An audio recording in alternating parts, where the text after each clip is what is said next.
Good evening.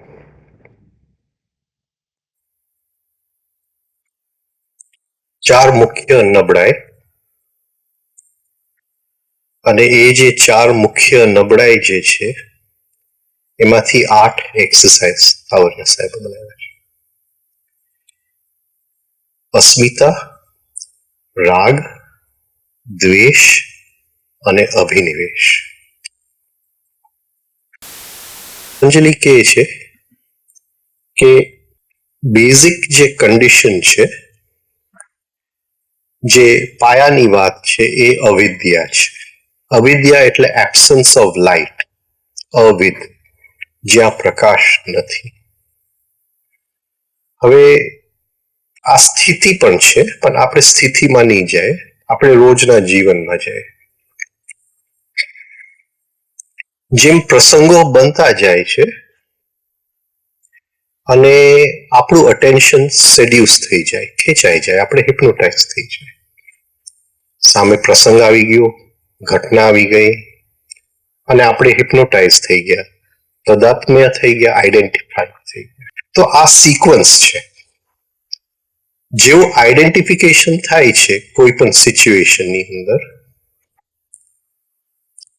ત્યારે જે છે અવિદ્યાનું, એબ્સન્સ ઓફ લાઇટ, હવે પ્રકાશ નથી, કારણ કે જે પ્રકાશ હતો અંદર જોવા માટે એ હિપ્નોટાઇઝ થઈ ગયો, આઈડેન્ટિફાય થઈ ગયો. એટલે અંદર જે સ્થિતિ બની એ પ્રકાશના અભાવની, અવિદ, એ પ્રકાશના અભાવની સ્થિતિ બની. હવે પતંજલિ સિક્વન્સમાં જાય છે. સિક્વન્સમાં એ રીતે જાય છે કે જેવું પ્રકાશનો અભાવ થાય છે એટલે અંદર અસ્મિતા આવી જાય છે. અસ્મિતા એટલે ફોલ્સ આઈ, રિયલ આઈ નહીં, ફોલ્સ આઈ. હવે આપણે એક આઈને નહીં ગણીએ, ઘણા બધા આઈસ. તો જેવું આપણે હિપ્નોટાઇઝ થઈ જાય છે એટલે એક આઈ બોડી બ્રેઇન સિસ્ટમ, જે ગેસ્ટ હાઉસ છે, એનો માલિક બની જાય છે. સ્મિતા કહેવામાં આવે છે. હવે જે પ્રસંગ સામે આવેલો છે, એ જે આઈ ત્યાં છે, એને કાં તો એ પ્રસંગ ગમશે કાં તો નહીં ગમે.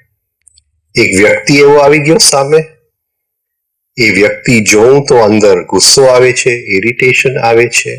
તો જેવો એ વ્યક્તિ આવે છે, અંદરથી ઇરિટેશન ઉત્પન્ન થયું એટલે હું હિપ્નોટાઇઝ થઈ ગયો. જેવો હિપ્નોટાઇઝ થઈ ગયો એટલે અવિદ્યાનું ક્ષેત્ર બની ગયું. અવિદ્યાનું ક્ષેત્ર બની ગયું. હવે એ વ્યક્તિ જે છે એના પ્રત્યે અણગમો આવે છે, ડિસલાઇક આવે છે, રાગ કે દ્વેષ, દ્વેષ આવી જાય છે. હવે એ દ્વેષ આવે છે, એમાંથી કંઈ પણ કાર્ય હું કરું કે ન કરું, એ અંદર વિચાર તો ઉત્પન્ન થઈ ગયો. કંઈ પણ કાર્યમાં મૂકું કે ન મૂકું, કદાચ મારો બોસ હોય તો હું કાર્ય ન મૂકી શકું, એની સામે હું ન બોલી શકું. મારા કોઈ વડીલ હોય તો એની સામે હું ન બોલી શકું, પણ કદાચ દીકરો હોય તો એની સામે બોલી શકાય. તો એક્શનમાં આવે કે ન આવે,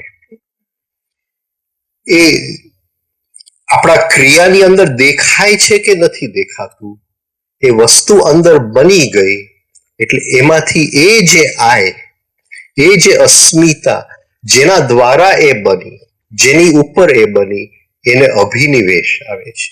અભિનિવેશ એ આવે છે કે આ ગેસ્ટ હાઉસનો માલિક તો અત્યારે હું બની ગયો, આ વ્યક્તિ મને ગમતી નથી, આ વ્યક્તિ પ્રત્યે દ્વેષ આવ્યો, અંદર જે દ્વેષનો જથ્થો હતો મારી અંદર, મારા સબકોન્શિયસ માઇન્ડની અંદર જે દ્વેષનો જથ્થો વધી ગયો અને એ જે આઈ જે છે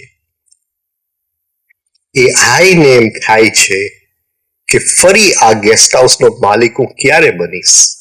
કારણ કે એ વ્યક્તિ નીકળી ગયો, પ્રસંગ નીકળી ગયો, સામે હવે દીકરો મળવા આવ્યો, એટલે દ્વેષનો આય નીકળી ગયો અને રાગનો આય આવી ગયો. પ્રસંગ નીકળી ગયો, પણ એ દ્વેષના આય જાતા જાતા એને અંદર એમ થાય છે કે આ ગેસ્ટ હાઉસનો માલિક હું કયા દિવસે ફરીથી, અને એ પ્રસંગ શોધી રહ્યો છે કે કોઈક એવો વ્યક્તિ મળે જ્યાં અણગમો થાય, કંઈક એવું ખાવાનું મળે જે અણગમો થાય, ક્યાંક એવી રહેવાની જગ્યા મળે જ્યાં અણગમો થાય, કંઈક ભગવાન એવો મોસમ મોકલી દે કે અણગમો થાય. તો ફરીથી એ આવી અને માલિક બની શકે. અને અભિનિવેશ કે જાતા જાતા એની અંદર એક ડિઝાયર ફોર સેન્શિયન્ટ એક્ઝિસ્ટન્સ કે ફરી આ ગેસ્ટ હાઉસનો માલિક બન્યો છે. અને જ્યાં અભિનિવેશ છે, જ્યાં ફરીથી પાછું માલિક બનવાની ઈચ્છા છે, એની સાથે અંદર એક ભય છે કે હું માલિક ફરીથી બનીશ કે નહીં બનું. એટલે એ જ ઈચ્છાની સાથે જે બીજ રોપાય છે એ ઈચ્છાનું એ રોપાય છે અને ભયનું રોપાય છે. આ રીતે અંદર આ સાયકલ ચાલતું જાય છે. ફરીથી જીવનનો નવો પ્રસંગ આવે છે, આપણે ફરીથી આઈડેન્ટિફાઈ થઈ ગયા, અંદર પ્રકાશનો અભાવ થઈ ગયો, ગમ્યું કે ન ગમ્યું રાગ દ્વેષ થઈ ગયું, ફરીથી અભિનિવેશ. આ રીતે આ ચક્કર ચાલતું જાય છે. પતંજલિ કહે છે કે આ જે ચાર જે છે, આ જે ક્લેશ છે એ મૂળ છે, એ બીજ છે. બીજ એક વખત ચિત્તની ભૂમિ અવિદ્યાના ક્ષેત્રની અંદર, અવિદ્યાના ખેતરની અંદર એ બીજ રોપાઈ ગયું, તો એ બીજને જ્યારે પણ બહારથી નિમિત્ત, બહારથી પાણી મળશે, એ બીજ ફરીથી તરત જ ફૂટી નીકળશે, એમાંથી ઝાડ ઉત્પન્ન થશે, ઝાડમાં નવા બીજ લાગશે અને નવા બીજ ઝાડમાં ફળ લાગશે અને ફળની અંદર નવા બીજ હશે. આ સર્કલ ચાલ્યા જ કરે છે, આમાંથી મુક્તિ નથી. તો એ મુક્તિ જે લઈ આવવા માટે તાવડિયાજીએ 8 એક્સરસાઇઝીસ આપ્યા કે એ વખતે જ્યારે બીજ વવાય છે એ વખતે જો થોડા આપણે જાગી ગયા તો આ જે એક્સરસાઇઝ આપણે કરેલી હોય એને ગુરજેફની અંદર વર્ક મેમરી કહેવામાં આવે છે, સાધનાની સ્મૃતિ. આપણી સ્મૃતિ અત્યારે આખી કરપ્ટ થયેલી સ્મૃતિ છે, એ સાધનામાં ઉપયોગમાં આવી શકે એમ જ નથી. એક નવી સ્મૃતિ બનાવવી પડે, એક નવી લાઇબ્રેરી બનાવવી પડે, એની અંદર આપણે નવી સ્મૃતિના સોફ્ટવેર નાખતા જાય. તો એ વખતે જ્યારે આ બીજ વવાય છે તે વખતે જો આ એક્સરસાઇઝ આપણે કરેલું હશે તો આપણા મેમરીમાં હશે, સ્મૃતિમાં હશે, અને તે વખતે જેવું એ ભયનો બીજ વવાય છે આ વખતે અભયપણું આપણે લઈ આવી શકશું. બીજ જમીનમાં જાશે નહીં. અંદર જે અવિદ્યાનો ક્ષેત્ર હતો એ થોડો નબળો પડી ગયો કારણ કે આપણે જાગી ગયા, અને અંદર જે સંસ્કારનો ભંડારમાં એક ઉમેરો થવાનો હતો, ભયનો સંસ્કારનો ઉમેરો થવાનો હતો, નો સંસ્કારનો ઉમેરો થવાનો હતો, એ થયો નહીં. અને મુક્તિ કહેવાય. મુક્ત થઈ ગયા આપણે, મોક્ષ. તો એ એક્સરસાઇઝ જરા એક આપણે વાંચી લઈએ ભયનું, એટલે એ વસ્તુ ક્લિયર થઈ જાય કે કઈ રીતે કરવું છે. It does not matter whether it is fear of the unknown, economic fears, fear of health, or over someone's safety. કઈ જાતનો ભય છે, હા, એ ચિંતા નહીં કરતા, એનો કઈ ફરક નથી પડતું. હા, અજ્ઞાતનો ભય, ઇકોનોમિક એટલે આ મારી પાસે પૈસા નથી એનો ભય, આવતીકાલે બિલ ભરવાના છે એનો ભય, ફિયર્સ ઓફ હેલ્થ, કાલે હું માંદો પડીશ એનો ભય, કે કોઈક બહાર ગયું છે, યાત્રા ઉપર ગયું, ટ્રેનમાં ગયું છે, મોટરસાયકલ ઉપર ગયું છે, તો અંદર એક fear of that person safety, એનું રક્ષણની ભય. It is fear you experience and experience this sensation near about the solar plexus. એટલે એ કહે છે કે જેવું અંદર ભય આવે તરત જ ધ્યાન સોલર પ્લેક્સસ ઉપર લઈ જાજો. આ સોલર પ્લેક્સસ નું એરિયા કહેવાય. નાભી નીચે છે, પાસળી ઉપર છે, વચ્ચેનો એરિયા સોલર પ્લેક્સસ, આ ભયનો એરિયા છે. તો તરત જ જેવો ભય આપણી અંદર આવે, ધ્યાન તરત જ ત્યાં એ એરિયામાં લઈ જાજો. હવે અરીસા સામે બેસી જાજો. આસ્ક યોરસેલ્ફ, પોતાની જાતને પૂછજો કે no on purpose have you done harm to anyone? જાણીને, એન્ડ ઓન પર્પઝ એટલે ઈચ્છાથી,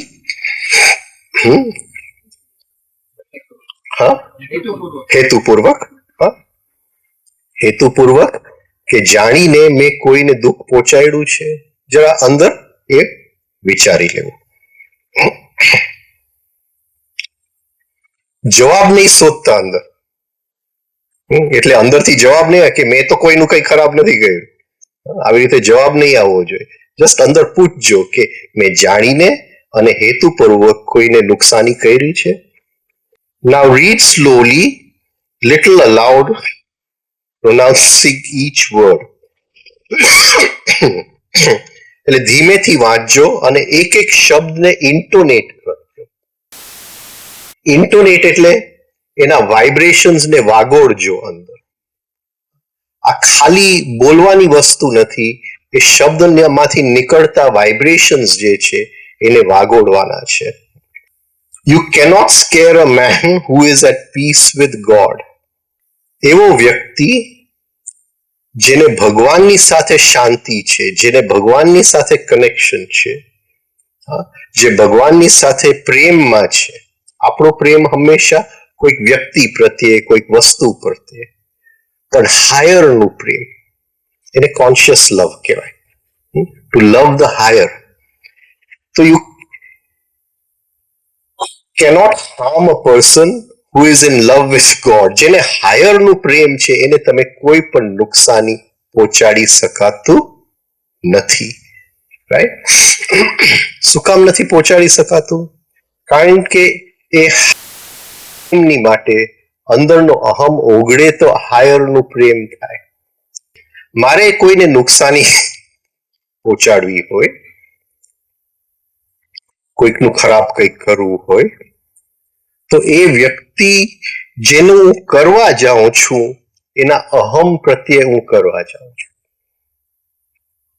પણ he is in love with God, એટલે એનો અહમ ઓગળી ગયો છે. એટલે હવે એને નુકસાની હું પહોંચાડી શકું એમ નથી. આ જરા સમજવા જેવી વાત છે. રામદુલારે બાપુ અહીંયા આવેલા, 7 વર્ષ રહ્યા.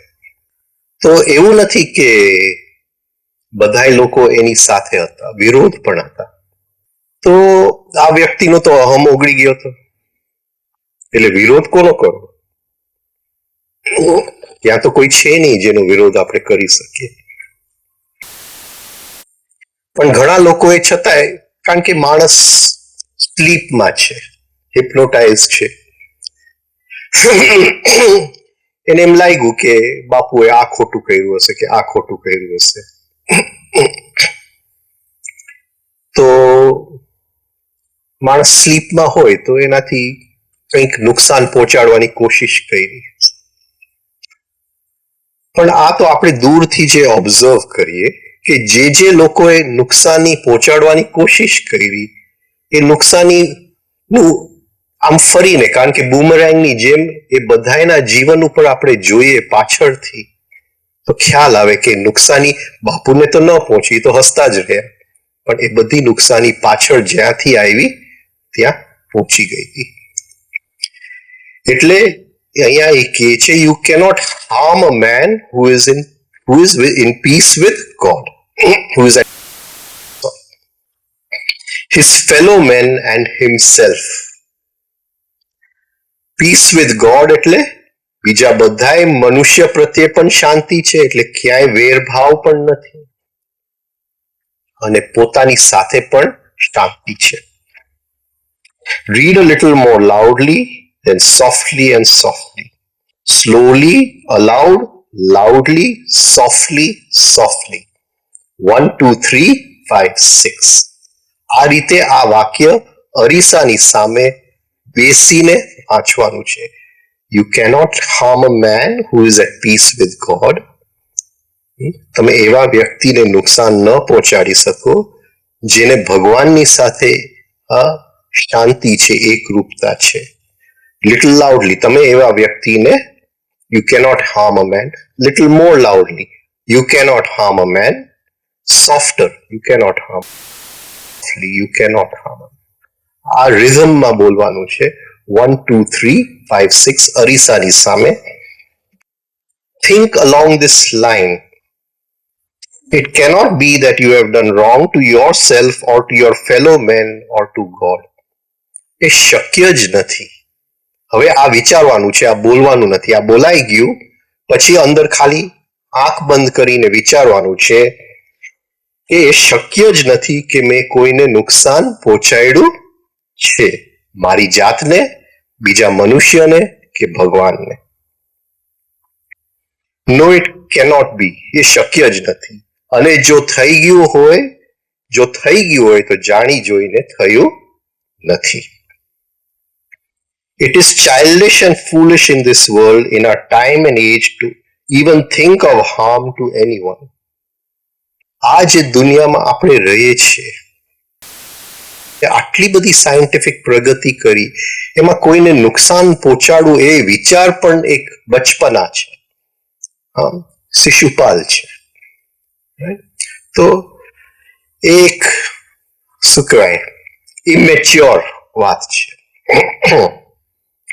It is childish and foolish in this world, in our time and age, to even think of harm to anyone. We who are living in the age of the atom. આટલું બધું સાયન્સે પ્રગતિ કર્યું છે. એટમને તોડીને સાયન્સ એટમની અંદર ઝાંકી શક્યું છે. એટલે કોઈને નુકસાની જો પહોંચાડ્યું હોય એ વિચાર પણ છે, એ સાવ બચપના છે. મારાથી કદાચ અજાણ્યામાં થઈ ગયું હશે, પણ મેં એ માન્યું નહોતું, મારો મતલબ નહોતો. હવે એ કહે છે ફરીથી જે you cannot harm a man, you cannot harm a man, 1, 2, 3, 5, 6 એ રીતે ફરીથી વાંચી 2 મિનિટ આંખ બંધ કરી દેજો, 3 સ્ટેપ રિધમિક બ્રીધિંગ કરી લેજો, અને એક્સરસાઇઝ પૂરી થઈ ગઈ. આ 5 મિનિટની એક્સરસાઇઝ રોજ થશે. એવી રીતે એને 8 આપ્યા છે, એક એક ક્લેશના 2 આપ્યા છે.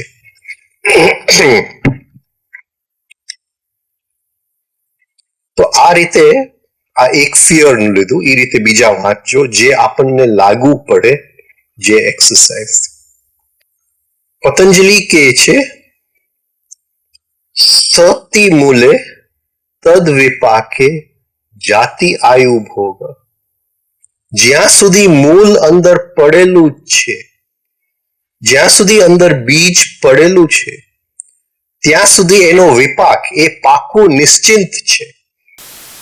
એટલે અત્યારે એને પાણી મળ્યું કે ન મળ્યું, તો એ કહે છે સતી મૂલે તદ વિપાકે, એ પાકવાનું જ છે અને એમાંથી ઝાડ ઉગવાનું જ છે. જાતિ આયુ ભોગ, અને એ ઝાડ ઉપર શું લાગશે? જાતિ. જાતિ એટલે જે ટાઈપનું આપણે બીજ વાવેલું છે એ જાતિનું ફળ લાગશે. ઘઉંનું બીજ વાવ્યું હશે તો ઘઉંનું ફળ લાગશે, દ્વેષનું બીજ વાવ્યું હશે તો દ્વેષનો જ ફળ લાગશે એની ઉપર બીજો ફળ લાગી શકે એમ નથી. તો એ કે છે જાતિ, એ ફળ જે લાગે છે એનું સ્પેસિફિક ટાઈમ સ્પેન હોય છે, આયુ. એક વખત એ આપણે લાઈન ઓફ ટાઈમમાં એક વખત એની અંદર આપણે આવી ગયા તો જ્યાં સુધી એ સાયકલ ત્યાં સુધી તો આપણે ભોગવવું જ પડશે, એમાંથી મુક્તિ નથી, પતંજલિ કહે છે.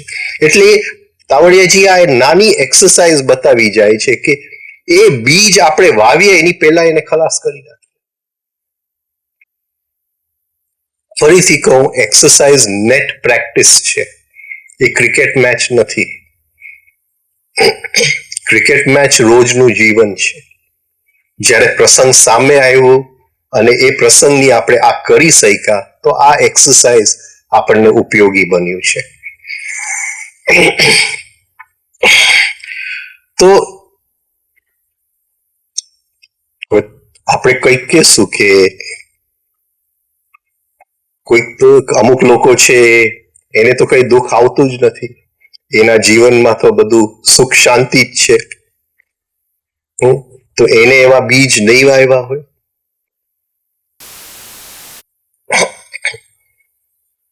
તો પતંજલિ કહે છે કે એ જે બીજ વાવેલું છે તે આહલાદ પરિતાપ ફલાહા, એ સુખ એટલે આહલાદ, પરિતાપ એટલે ફરી ફરીને દુઃખ, તે આહલાદ પરિતાપ ફલાહા પુણ્ય અપુણ્ય હેતુત્વ, વાવતી વખતે અંદર કઈ જાતનું ઈચ્છા પડેલી હતી, અંદર દ્વેષનો ભાવ હતો, કઈ જાતનો ભાવ હતો જ્યારે એ બીજ વવાણો. તો પુણ્ય એટલે ઉત્ક્રાંતિ, અપુણ્ય એટલે અધોગતિ. તો એ વખતે આપણી અંદર કયો વિચાર ચાલતો હતો? મૈત્રીનો ભાવ ચાલતો હતો, દુશ્મનીનો ભાવ? એ બીજ જે આપણે વાવેલું છે એ આપણને સુખ આપશે કે દુઃખ આપશે, વાવતી વખતે અંદર કયો ભાવ? તે આહલાદ પરિતાપ ફલાહા પુણ્ય અપુણ્ય હેતુત્વ, કયો હેતુથી વાવેલું હતું? પહેલાના દિવસોમાં કેસેટ્સ આવતા હતા, એટલે આ રિધમિક બ્રીધિંગની મ્યુઝિક આપણે કેસેટ પર આપતા હતા. હવે ડીવીડી આવી ગઈ. આપણે એવું સમજીએ કે એક ફેક્ટરી છે, એ જુદા જુદા ગીતોની કેસેટો બનાવે છે, જુદા જુદા પિક્ચરો, જુદા જુદા ગીતો, અને એ જે બધો માલ બનાવે છે એ એના ગોડાઉનની અંદર રાખી મૂકે છે, અને જે એના બધા વેપારી અને જે એના બધા ડીલર્સ ને જે એના દુકાને પહોંચાડવાનું છે એ પહોંચાડતા જાય છે. પણ બધી જે કેસેટ બને છે એમાં 4 મુખ્ય માસ્ટર છે: અસ્મિતા, રાગ, દ્વેષ અને અભિનિવેશ. આ 4 માસ્ટર કેસેટ છે. એ માસ્ટર કેસેટ જો ઘૂસાઈ જાય તો નવી કેસેટ ન બની શકે. ગોડાઉનનો માલ રે, કદાચ મારી ખૂબ માલ ભેગો કર્યો હોય તો થોડા વર્ષો નીકળી જાય એ સાફ કરતા, પણ આ 4 જે છે એ માસ્ટર છે. આ 4 જે છે એ મૂલાધાર ચક્રમાં પડેલા છે. હવે જો આ એક્સરસાઇઝ કરતો જાઓ અને જીવનની અંદર એક એક જે બીજ છે એને હું બાળતો જાઉં તો એક પોઈન્ટ એવો આવશે કે માસ્ટર ફાઇલ જ જે છે, મારે ધંધો બંધ કરવો હોય તો હું શું કરું કે જે ફેક્ટરી આતે બધા સૂતા હોય તો એની તિજોરીમાં જઈ અને 4 જે માસ્ટર કેસેટ છે એને ડિસ્ટ્રોય કરી નાખું તો એ નવો માલ ઉત્પન્ન કરી શકે નહીં. એવી રીતે આપણી અંદર આ 4 જે માસ્ટર કેસેટ છે એ આખી મનુષ્ય જાતિમાં છે. તો આ એક્સરસાઇઝ કરતા કરતા આપણે શીખી ગયા, એ માસ્ટર જ જો ભૂસાઈ ગયું તો નવા સંસ્કાર બનતા બંધ થઈ જશે. નવા સંસ્કાર બનતા બંધ થઈ જશે તો ગોડાઉનમાં હશે, તો એ માલ ધીમે ધીમે નીકળી જશે, પણ આ બહુ મોટી એક મુક્તિ મળી જશે. આ એક્સરસાઇઝ એનું નિમિત્ત બની શકે. રાઈટ? ઓકે, કોઈને કંઈ પૂછવું હોય તો પૂછજો. આ તો હું બકબક કરતો જાઉં ને પ્રશ્ન કોઈના રહી જાય. તાવડીયાનું એક વાક્ય વાંચ્યું હતું કે જ્યાં સુધી આપણે સર્ટન ક્રિટિકલ સ્ટેજ સુધી નહીં પહોંચીએ ત્યાં સુધી આપણે ફરી નવા જન્મે નવી સાધના કરવી પડશે. તો પ્રશ્ન એ છે કે સાધના તો ફરી કરીશું નવી, પણ સાધના માટેની જે અનુકૂળતા આપણે મળે છે દર જન્મે એમાં પણ નવી સાથે કરવું પડશે કે એ પ્રશ્ન. પહેલી વાત તો એ છે કે સાધના કરવી હોય તો અનુકૂળતાની જરૂર નથી, પ્રતિકૂળતાની જરૂર છે. તો જ તપની અગ્નિ જાગે. જીવનમાં અનુકૂળતાની જરૂર પડે છે. મારે પ્રોફિટ કરવું હોય બિઝનેસની અંદર તો અનુકૂળતાની જરૂર પડે છે.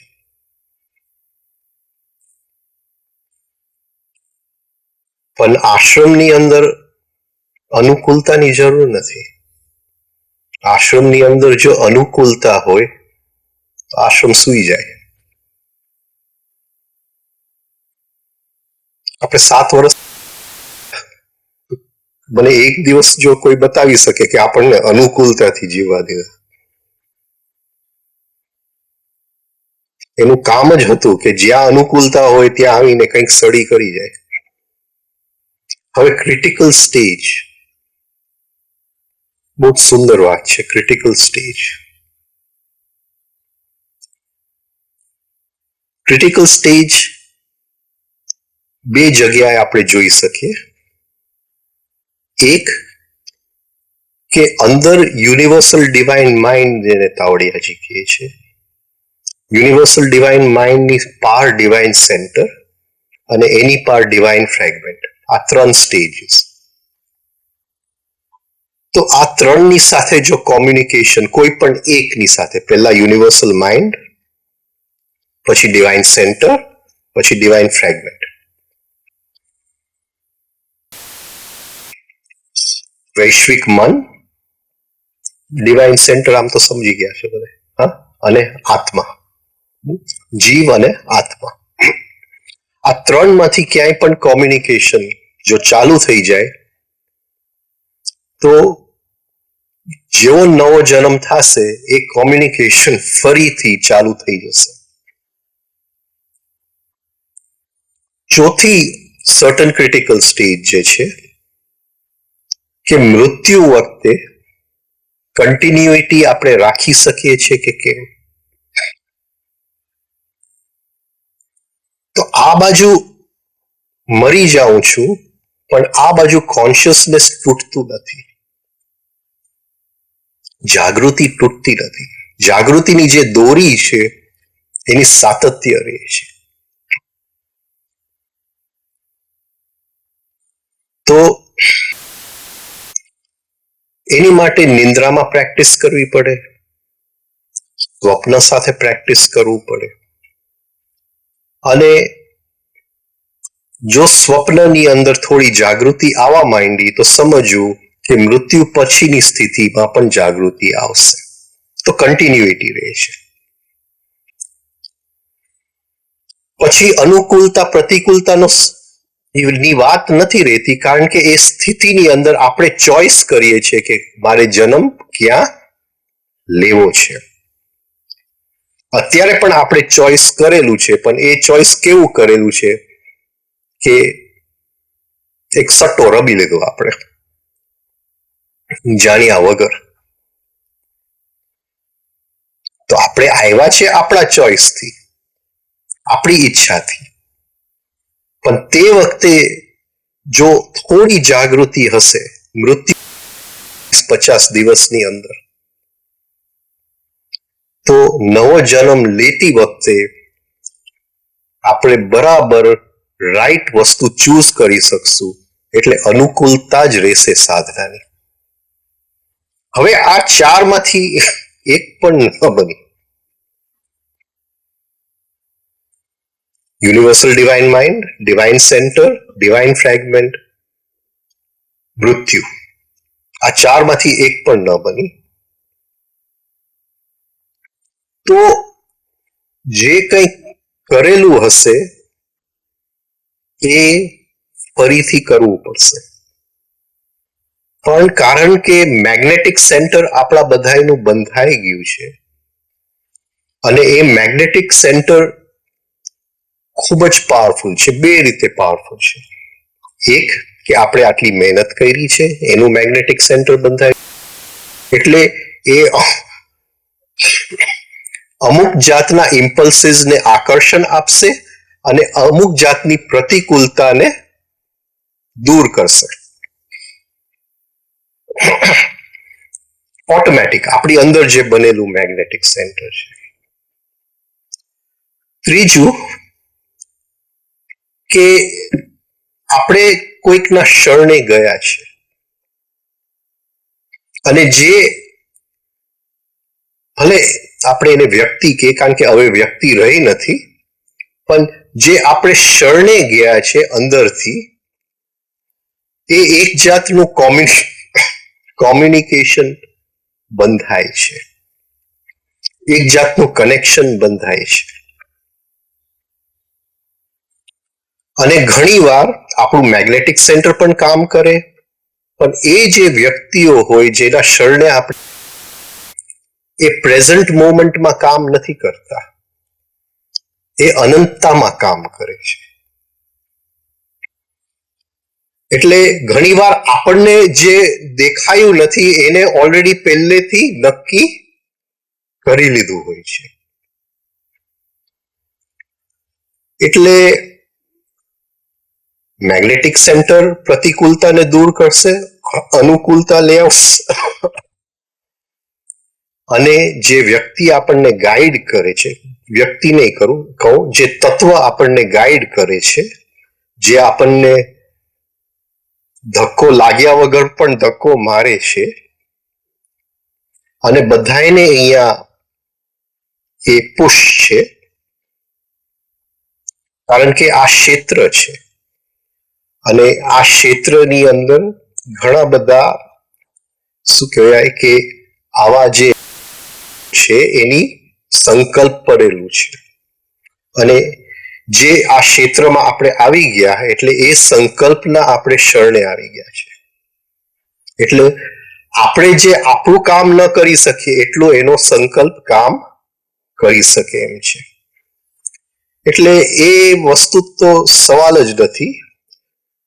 બની શકે તો આપણે કંઈ કોમ્યુનિકેશન એસ્ટાબ્લિશ કરીએ, બની શકે તો મૃત્યુ ઉપર વિજય મેળવી લઈએ, મેગ્નેટિક સેન્ટર મજબૂત કરીએ અને અંદર જે શરણાગતિ છે એ શરણાગતિને ડગલે ડગલે જીવતા જાય તો બધાય જે સંજોગ છે હું માનું છું કે અનુકૂળ પણ અનુકૂળ જ રહેશે, એમાં પ્રતિકૂળતા ક્યાંય આવશે જ નહીં. ભલે ફરીથી કરવું પડે બધું, પણ બહુ જલ્દી અને બહુ સ્પીડીલી બધું થઈ જશે અને જ્યાં જ્યાં જરૂર હશે કંઈક સામેથી આવી આપણને રસ્તો બતાવતા જશે, ચાલતા જશું. છતાંય આ મારી અંદરની સમજ છે, કદાચ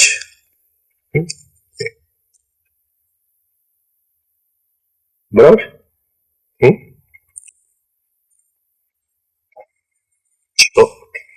હવે અઠવાડિયા માટે નવી એક્સરસાઇઝ. આપણે અઠવાડિયામાં લોકો સાથે વાતચીત કરશું. હવે વાતચીત આપણે કરશું તો જ્યારે પણ સામે વ્યક્તિ આવશે અને પ્રસંગ બનશે વાતચીત કરવાનો, તો આપણે અંદરથી એવી કોશિશ કરશું કે એ જે વ્યક્તિ સામે આવ્યો છે એનો કંઈક પોઝિટિવ ગુણ મારે જોવું છે. જેવો એ વ્યક્તિ સામેથી આવ્યો આપણે રિલેશનશિપમાં ઉતરા એની સાથે, કોશિશ આપણે એ કરશું કે એની એક પોઝિટિવ વસ્તુ મારે જોવી છે. મારા નારાયણી માતા હતા, બહુ અદ્ભુત વ્યક્તિ હતા. નસીબ એવું હતું કે એમને શરીર છોડ્યું એના છેલ્લા 2 લેક્ચર અટેન્ડ કરી શક્યો.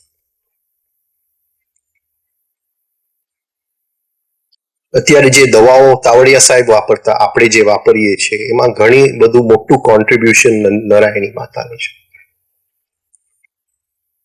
તો નારાયણી માતા કહેતા કે જેવો પેશન્ટ રૂમમાં આવી જાય એટલે એક દવા તમારે પહેલેથી નક્કી થઈ જવી જોઈએ. એટલે જેવો વ્યક્તિ સામે આવી જાય તો આપણે કોશિશ કરીએ કે એને એક સારું ગુણ આપણે પહેલા જોઈ લઈએ. કે એમના છોકરાઓને સરખી રીતે સાચવે છે, પત્ની સરખી રીતે સાચવે છે, કંઈ પણ એ સારો હાઉસ હોલ્ડર છે, એ સરખું કમાય છે, એ આ કરે છે, ગમે એક સારું ગુણ આપણે જોઈ લઈએ. પછી જ્યારે એની સાથે વાત આપણે કરતા હોય, આપણી અંદર ઘણા બધા આઈઝ એવા છે જેને જજ બનવું બહુ ગમે કે આ તો આવો છે, આને આમ કર્યું હતું, આને તેમ કર્યું હતું, આમ ન થવું જોઈએ. એટલે એ જે જજમેન્ટલ આઈઝ જેવા અંદર આવે, હા, એ જજમેન્ટલ આઈઝ ને એક બાજુએ આપણે મૂકી દઈશું. મારે ક્યાંય પણ કોઈ પણ વસ્તુ જજ કરવી નથી. ત્રીજું, વાત કઈ પણ નેગેટિવ વસ્તુ આપણે એક્સપ્રેસ નહીં કરીએ, કોઈ પણ નેગેટિવ ભાવ આપણે એક્સપ્રેસ નહીં કરીએ. વર્ષો સુધી એક બ્રિજ રમવાનો શોખ હતો. એટલે જેવું પેલું પત્તું ફેંકાય એટલે જે રમવા વાળો છે એ નક્કી કરી લે કે આની પાસે આ બાજી છે, આની પાસે આ બાજી છે. એ 13 પત્તા નક્કી કરી લે કે ભાઈ 4 ફલ્લી છે, 5 કાળી છે, 4 લાલ છે, ચોકટ નથી, આ રીતે એ નક્કી કરી લે. પછી જોઈ લે કે એના પ્રમાણે કે આની પાસે 1200 ગુલ્લો છે, આની પાસે આ છે, આની પાસે આ છે. તો એક એને ચિત્ર ઉત્પન્ન થાય કે હવે કઈ રીતે રમવું. અહીંયા સામે 1200 ગુલ્લો છે પાર્ટનર પાસે, પણ રાણી જો આ બાજુ હોય તો ગુલ્લો મરી જાય, પણ બાજુ હોય તો ગુલ્લો ન મરે. તો એ નક્કી કરી લે કે આ બાજુ જો ગુલ્લો હોય તો આ હું પત્તું રમું તો મારે 1200 રમવાની જરૂર નથી, હું ગુલ્લો રમું. તો એ એક ચિત્ર. તો જેવી આપણે કોઈકની સાથે વાતચીતમાં ઉતરીએ, કોન્વર્ઝેશનમાં ઉતરીએ, તો તરત જ એક ચિત્ર નક્કી કરી લેજો, એક ચિત્ર અંદર ઉત્પન્ન થઈ જાવ. આ એક અંદરની ક્રિએટિવ એનર્જી છે, એક સર્જનની શક્તિ છે. જેમ એક આર્ટિસ્ટ છે, એ જેવું એનું કેનવાસ મૂકે છે એની ઉપર એને નક્કી થઈ જાય છે કે આટલું મારે પેઇન્ટિંગ કરી લેવું છે. એક ગાયક છે, એ એક વખત એનું છેડે છે એટલે એને એક અંદર કે ભાઈ અહીંયા મારે જરાક વધારે લેવું છે, અહીંયા ઓછું લેવું છે, અહીંયા જરા બીટ મારે સ્લો કરવું છે. એ આખું એક ચિત્ર અંદર નક્કી થઈ જાય છે. આ એક ક્રિએટિવ સર્જનની શક્તિ છે. તો આપણે એની સાથે વાત નથી કરતા, આપણે એક પેઇન્ટિંગ ઉત્પન્ન કરીએ છીએ, એક સર્જનનું કામ કરીએ છીએ, રાઈટ? એટલે એ પેઇન્ટિંગની અંદર કઈ દિશામાં એ પેઇન્ટિંગને આપણે લઈ જવું છે, ક્યાંય પણ આગ્રહ વગર એ આખું એક ચિત્ર, જે આપણે બે છૂટા પડશું, 5 મિનિટ પછી છૂટા પડીએ, અડધી કલાક પછી છૂટા પડીએ, પણ જેવા છૂટા પડીએ તો આપણને અંદરથી એક ફિલિંગ આવે કે એક સરસ ચિત્ર બની, બેવ જણાએ થોડુંક રંગ એને પૂર્યું, થોડુંક રંગ મેં પૂર્યું, થોડુંક આકરણી એને પૂર્યું, થોડુંક આકરણી અહીંથી પુરાઈ ગયું અને એક ફર્સ્ટ ક્લાસ ચિત્ર બની ગયું.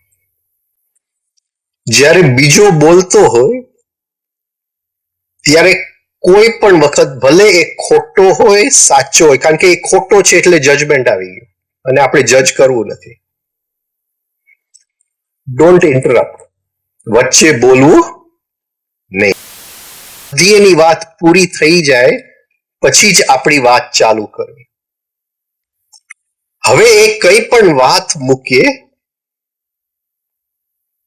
એની વાતચીતની અંદર, તો એના વિરોધની વાત નહીં મૂકતા. બહુ અવેર રહેવું પડશે. એ કે ભાઈ અત્યારે તો સૂર્ય ઉગી નીકળ્યો છે, તો તરત જ અરે દેખાતું નથી, અંધારું છે. એના વિરોધની વાત નહીં મૂકતા. એ જો કે હા, જોવાની કોશિશ કરું છું. એટલે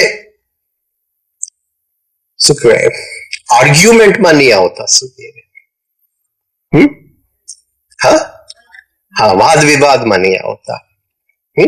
આપણે એક ચિત્ર ઉત્પન્ન કરવું છે. હા, દલીલોમાં નહીં પડતા. અને છેલ્લી વાત, જ્યાં જરૂર હોય ત્યાં જ સ્મૃતિનો ઉપયોગ કરજો. જ્યાં 100% જરૂર હોય ત્યાં જ સ્મૃતિનો ઉપયોગ કરજો. એ કહેશે કે બેકરીમાંથી હું નાન ખટાઈ લઈ આવ્યો, અને આપણને યાદ આવશે કે જુનાગઢમાં મેં આવા નાન ખટાઈ આદે લા. Drop it. એ જરૂરી નથી. એ 100% જરૂર નથી. જ્યાં સ્મૃતિની 100% જરૂર હોય ત્યાં સ્મૃતિનો ઉપયોગ કરજો.